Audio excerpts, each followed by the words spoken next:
Very great pleasure for me to now introduce Dr. Roya Ghafele. She has been the director of Oxfirst, an award-winning law and economics consultancy since 2011. In addition, Roya has held various academic positions in international political economy and law with the universities of Oxford, Edinburgh, and Harvard. Her PhD was awarded the Theodor Kerner Oxford Prize by the President of the Republic of Austria. And previously, Roya worked as an economist with the World Intellectual Property Organization and the OECD, and with McKinsey in corporate finance. Roya, it's a great pleasure to have you speaking, and we look forward to your presentation. Over to you. Thank you so very much for giving me the opportunity to present here today and to be part of this illustrious panel. I really appreciated Duncan's presentation. I hope I'll never have to meet him as an opponent in a courtroom. He makes his case very strongly. What I'd like to say, in addition to what Duncan has said about lack of transparency, is that generally speaking, we have a big problem, especially in Europe, regarding transparency of licensing agreements.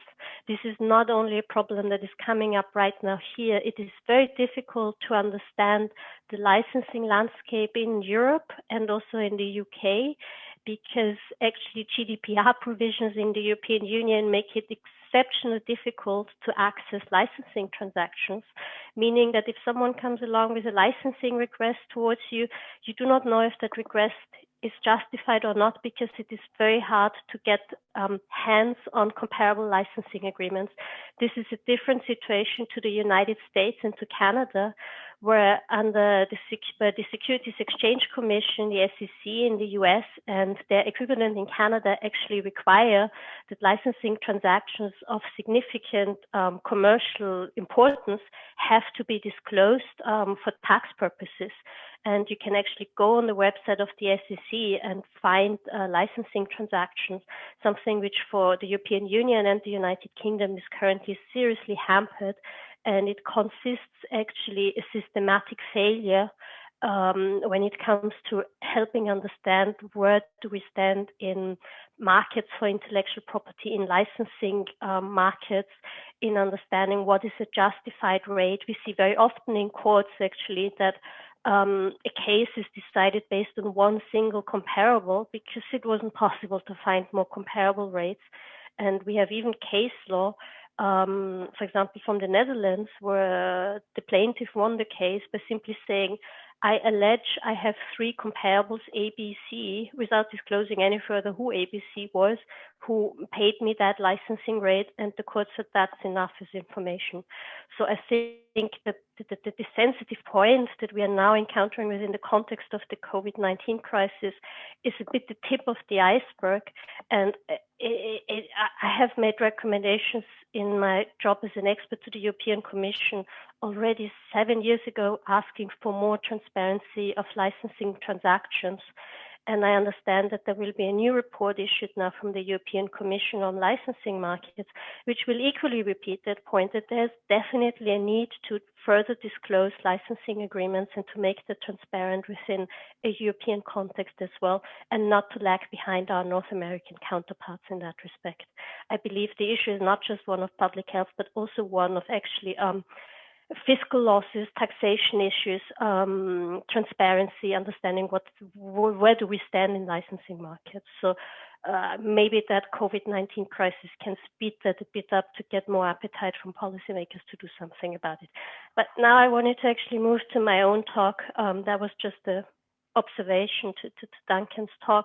I felt under pressure to make PowerPoints because Duncan's presentation looked so beautiful.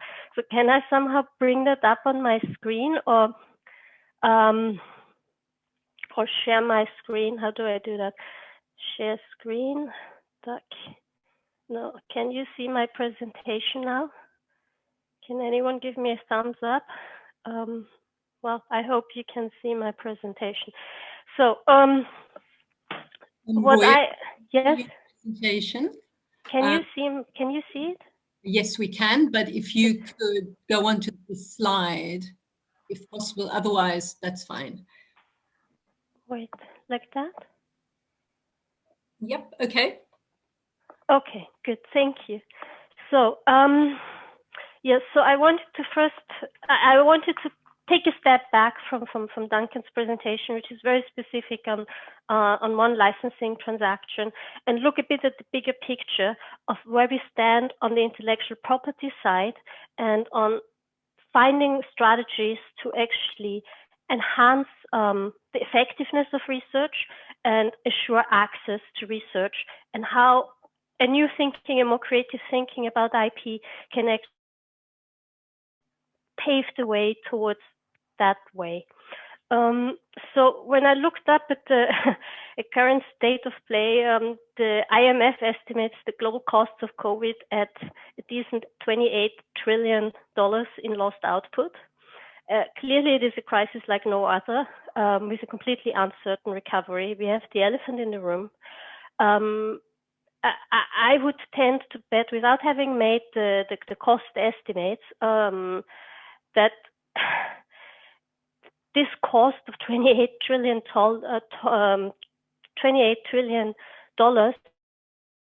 globally is definitely higher than any loss any university would have made if it had given the patents away for free. If I look at how much Oxford could have made by trading God knows what, and at this figure outweighs any other private figure. So without even asking about the public interest, I look at the data, I can just see our biggest problem is that the whole world is in a massive situation here, and it needs to be to assure that we're getting out of that situation. If it's not for public health reasons, it's clearly for economic reasons. Economics need to be here taken under consideration. And these are not the economics of some private company or some private transaction. These are the economic interests of the whole world. This is not some minor illness on the side. This is something which has disrupted every single aspect of our lives. And I would have really hoped that against such a situation, we're having creative thinkers, politicians, researchers come together and say, you know what, let's get us out of this situation as fast as we can. Let's put aside any other geopolitical problems, tensions, etc. we are facing. We are sitting here all in the same boat. Let's put our brains together and find a solution to that as fast as possible so we can move on with our lives. And it didn't happen. And I don't understand it, quite frankly, because we have so many intelligent people around the world, and it is a matter of it was a matter of reason, not a matter of philanthropy to simply say, never mind other stuff. This is the main thing we now need to fix, because before that isn't fixed, nothing else can really move. And this is not the world that I have been seeing. So when I look at the international policy reactions that have happened, that have come out of Geneva, I see a lot of classical stories that have been told. What is perhaps a new thing is that the United States has decided to leave the World Health Organization, that the open COVID pledge was not exactly a winner or a success, or was not the way that we actually have been able to resolve the crisis. It was an initiative that didn't go that far, in my opinion. We have meanwhile seen developing countries like India and South Africa request for a waiver of the patents, paving the way to issues around compulsory licensing, also not a new thing. I'm surprised it took them so long actually to do that still. Obviously, that has been blocked by the developed countries, by the United Kingdom, United States, and the European Union. Also not a surprise. I'm just so disappointed that with such a massive issue happening here, I'm just seeing so much of the same story happening, rather than anyone really progressively saying, stop. First, this has to be solved. Everyone in this world has a chance to get, we need the antidote fast, and we need the best antidote we can get. I read yesterday also an article in The Lancet saying that COVAX, the sponsored facility by high-income countries, is insufficiently equipped and is not yet really swinging the problem. So I think from an international policy perspective, we haven't nailed it, without wanting to go deeper into that. There's one thing in this debate which I want to pick up on, which is, I looked up yesterday, there's the three deals basically that we have on the table: the Oxford AstraZeneca deal, Pfizer BioNTech, and Moderna deal. So all of these vaccines have been financed by the public, perhaps not exclusively, but everyone had public funding on its side.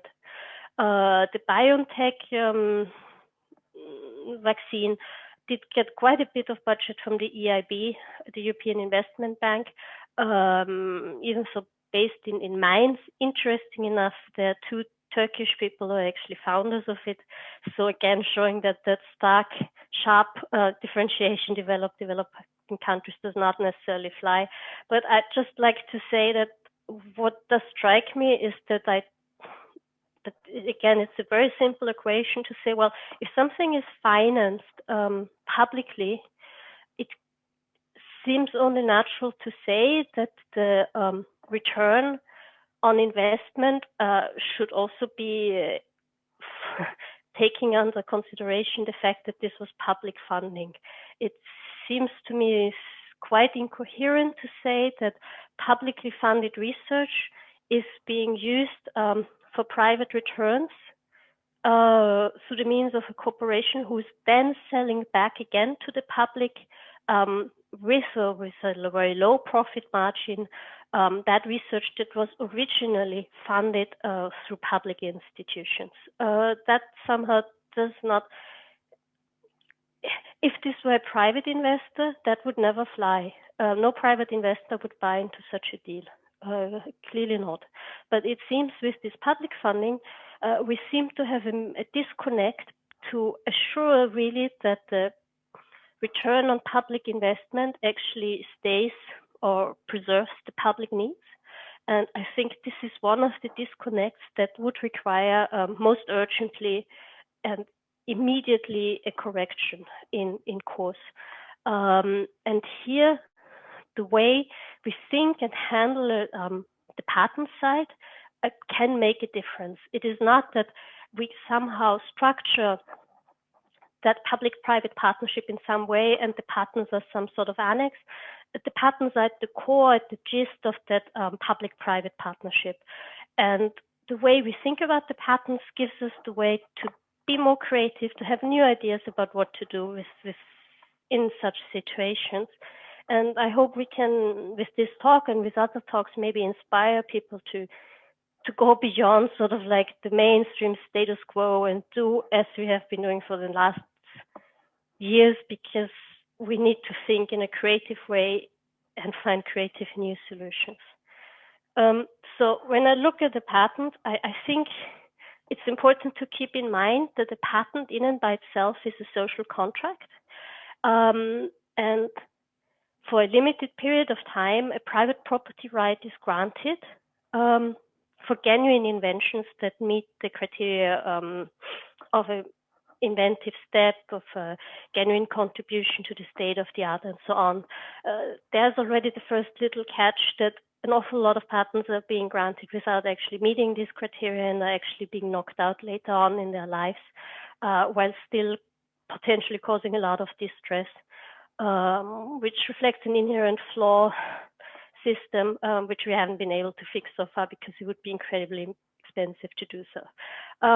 But be it as it is, so you're introducing private property rights over knowledge, creativity, exchange, thoughts, ideas, perspectives, inventions.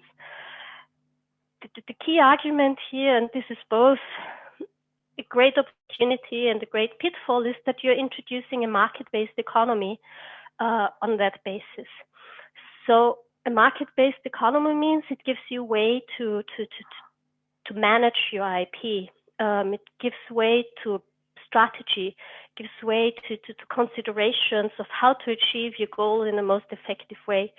The underlying theory that mainly prevails is that we need the social contract between artificially introduced private property rights and knowledge is because there would otherwise be a public failure and a public goods dilemma would kick in. And general theory that is floating in the air is the incentive theory. Without patents, there wouldn't be an incentive to invest in innovation. What keeps striking me personally that there is very, very little economic evidence that this theory actually holds. And I would have thought for something which creates such a fundamental baseline of everything that follows afterwards, in terms of how we talk about IP, that would be somehow hammered out in stone and really established that this theory holds and how much it actually holds. How much of an incentive to invest in innovation do we need, and when does that incentive stop? And paradoxically, in spite of essentially creating a baseline, a floor for anything else that follows afterwards, there's suspiciously little evidence of that theory, which I find very regrettable, because also in this debate I've seen in the press a lot of these arguments coming up again, and it would be just great to know, does it hold or not, and how much does it hold? And where we have a lot of other innovation theories also which are not hinged on patents, how do they relate to this theory? I would love to have a stronger body of research around that to just simply know. But be it as it is, if the patent system allows you to introduce market thinking around it, it gives you the way to manage IP. And managing IP does not necessarily only mean managing IP for profit, for the maximization of money. Managing, you can very well put as the ultimate goal of your management strategy to manage IP in the public interest and to assure public interest goals such as health for all. That's very, very legit. And this perhaps is a big advantage of IP, and why I like IP is because if you don't have the privatization of knowledge aspect or privatization of invention aspect established, you kind of like deprive yourself of such a management opportunity. If it's just all out there floating around, it's somehow general know-how and we kind of know about it, your management options are just strongly reduced. So now that we have private property over intangibles, let's just manage it in the public interest. In this situation, that seems to me something which would be, looking at how much money there is at stake, the most reasonable thing to do. And here I would like to just limit these opportunities for management to two general ideas which I'd like to share with everyone. The first idea, I think, is public interest licensing strategies. And the second idea is enhancing research effectiveness through patent aggregators, which are both ideas which I'm currently in that crisis not seeing addressed, and maybe that can be changed.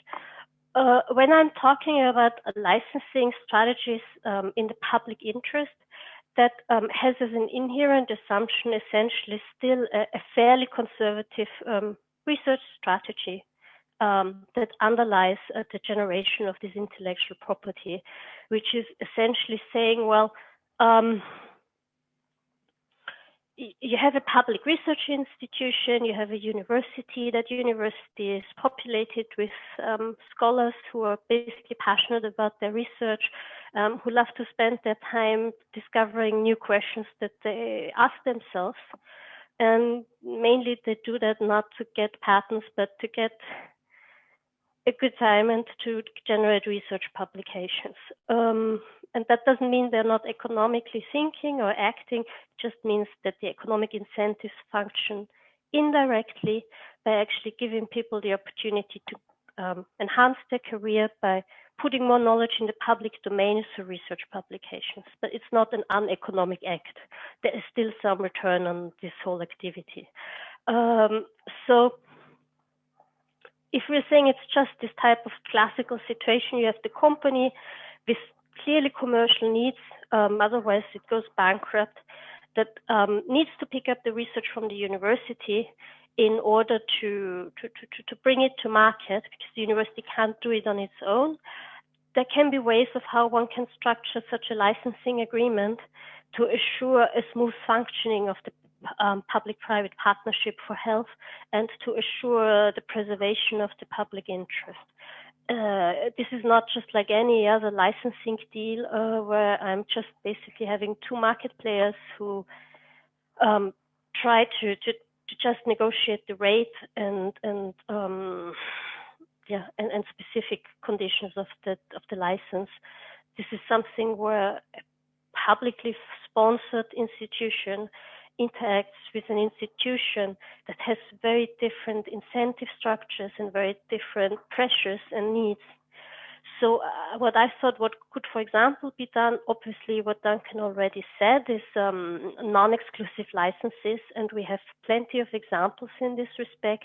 We have the deal with Yale University and Bristol Myers Squibb on an HIV compound where the IP was licensed still at an arm and a leg to the company on a non-exclusive basis, assuring adequate access conditions for developing countries from the outset.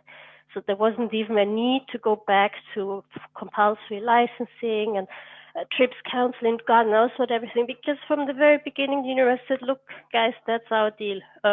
You get the IP. We want to make sure the developing countries have adequate access from the outset. And the company bought it. It would have seemed that's the most natural thing to do in the current COVID crisis. Apparently, we don't know if it has happened or not because we don't have access to the data. You have 2 minutes left. Oh dear. Then the second thing is the licensee selection. Who are you actually licensing to?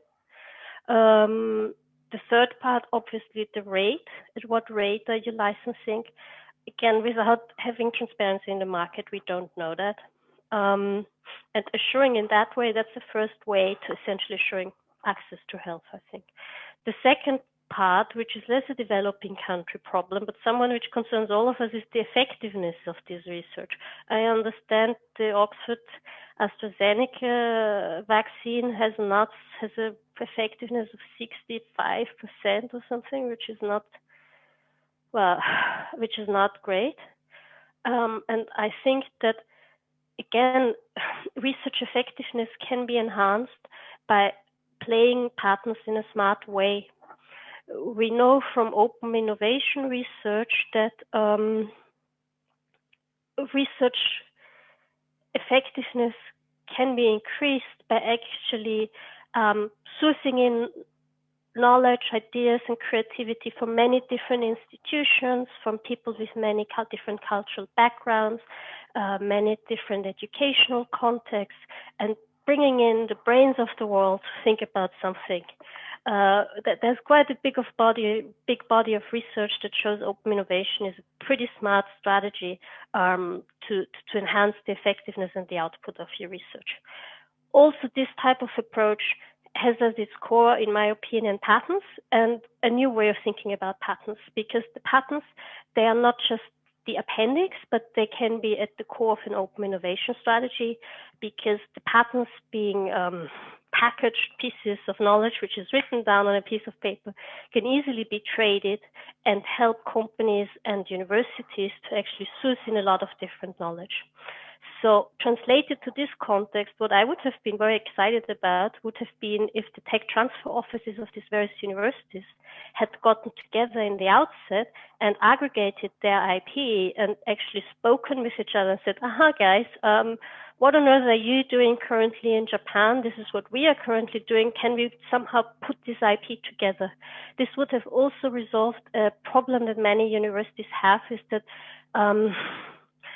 in German, you say you have a dog from every village. that many universities don't have concerted patent portfolios. They have a few patents here and a few patents there, because you can't force academics to say, why don't you just work on that incremental knowledge piece so that we better understand this, and the whole department, I don't know, of engineering is now just going to do this type of research. People are going to kill you if you do this.